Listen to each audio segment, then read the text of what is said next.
Hello दोस्तों, आप सभी का स्वागत है आपके YouTube channel success shorten academy में।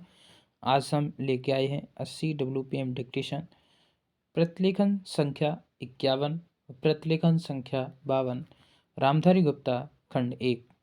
डिक्टेशन स्टार्ट होगी 5 सेकंड बाद। स्टार्ट।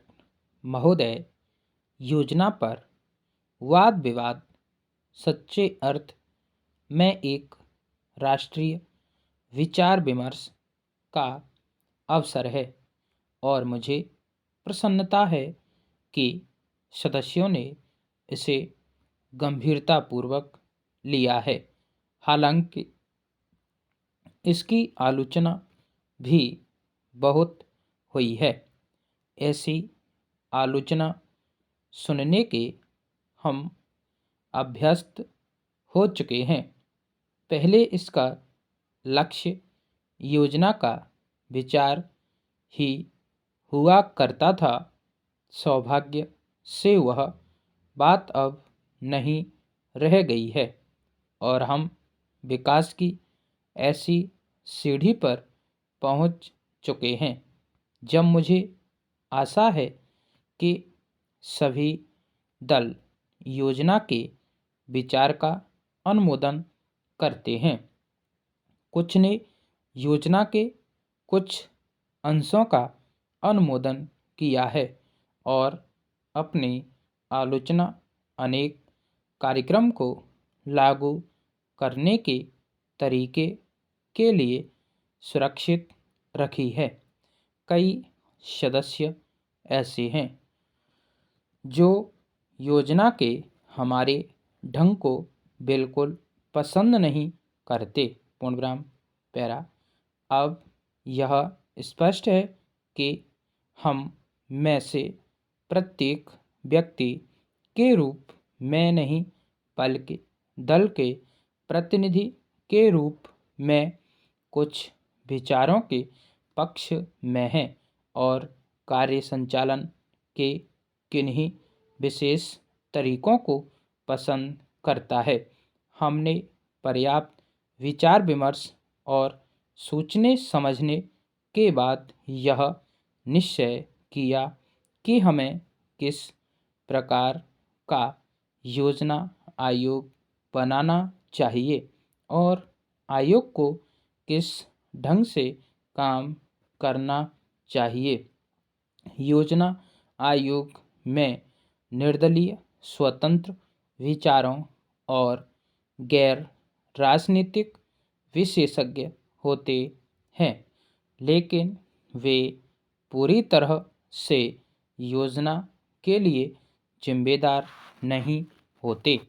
योजना का निर्माण प्रत्येक राज्य के विभिन्न स्तरों के लोगों के साथ अनेक विचार विनिमयों के आधार पर होता है और अंततः उसे अंतिम रूप देने के लिए राष्ट्रीय विकास परिषद में प्रस्तुत किया जाता है, जिसके अंतर्गत सभी मुख्यमंत्री होते हैं, जिनमें अनेक अन्य दलों के होते हैं। वे मिल बैठकर अपने विचार व्यक्त करते हैं।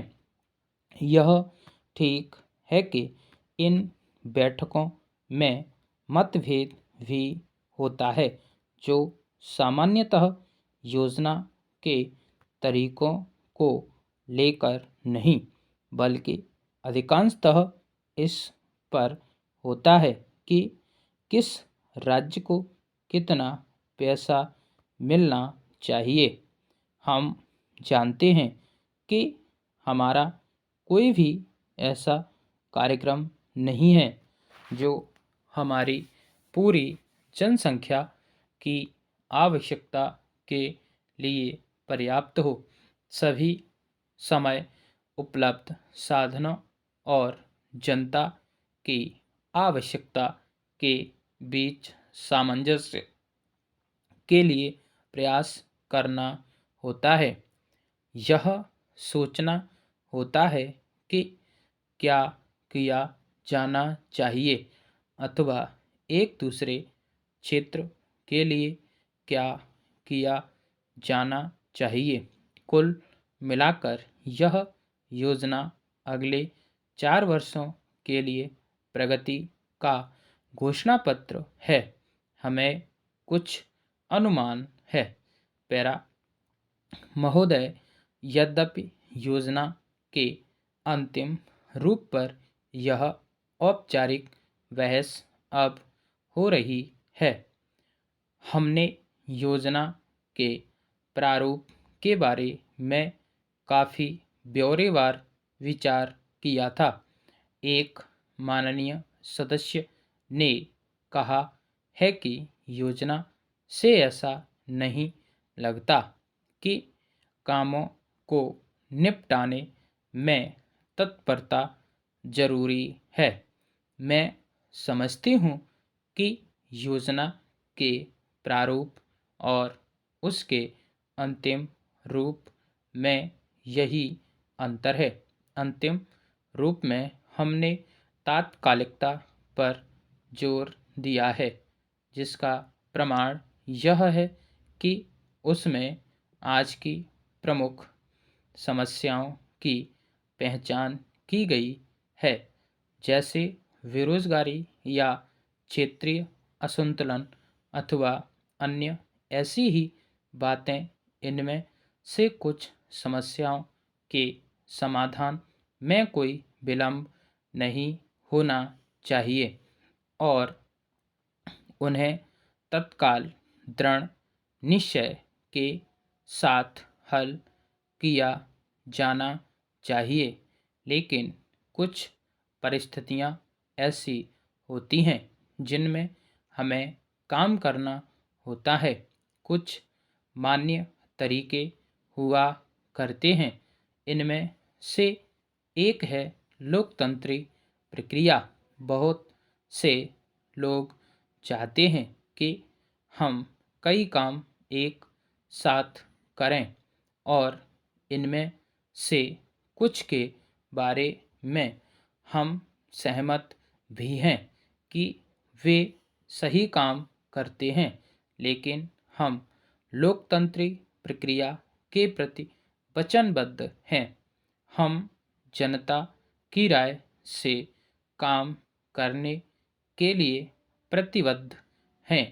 हमें अधिकाधिक जनता और पार्टियों को अपने साथ लेकर आगे बढ़ना है। मैं समझती हूँ कि अगर इससे हमारी गति कुछ धीमी भी रहती है, तो भी हमारी प्रक्रिया को बल मिलता है और हम जो भी काम हाथ में लेते हैं उसे बल मिलता है। पैरा दूसरा तरीका मिश्रित अर्थव्यवस्था का है, जिसमें शायद कुछ लोग सहमत नहीं हैं, लेकिन जिसे हमने अपने लिए निर्धारित किया है। ऐसी अर्थव्यवस्था की अनेक त्रुटियां भी होती हैं, लेकिन हमारे देश में आज जो परिस्थिति है उसमें हमारी सरकार हमारे पूर्ववर्तियों और आज के सहयोगियों ने यह अनुभव किया कि हमें इस तरीके को अपनाकर चलना चाहिए। मिश्रित अर्थव्यवस्था का अर्थ मेरी समझ से यह नहीं है कि कुछ समृद्ध परिवारों को इसका लाभ मिलता रहे। कृषि या लघु उद्योग जैसे अनेक क्षेत्र कमजोर वर्गों के लाभ के लिए निजी क्षेत्र में रखे गए हैं और हमारी मिश्रित अर्थव्यवस्था के अंतर्गत अपने लिए लोगों को अनेक कार्यक्रम अपने हाथ में लेने के अलावा उनमें अपने लिए काम करना चाहिए। मुझे मालूम है कि स्वाधीनता के तुरंत बाद जो स्थिति उत्पन्न हुई थी उसका कुछ परिवारों, ग्रुपों, व्यावसायिक घरानों ने निजी स्वार्थ के लिए लाभ उठाया। पूर्ण विराम स्टॉप। तो दोस्तों, वीडियो अच्छी लगी हो तो लाइक शेयर कमेंट करें, सब्सक्राइब करें, बेल आइकन दबाएं जिससे आप तक नोटिफिकेशन पहुंचता रहे। धन्यवाद।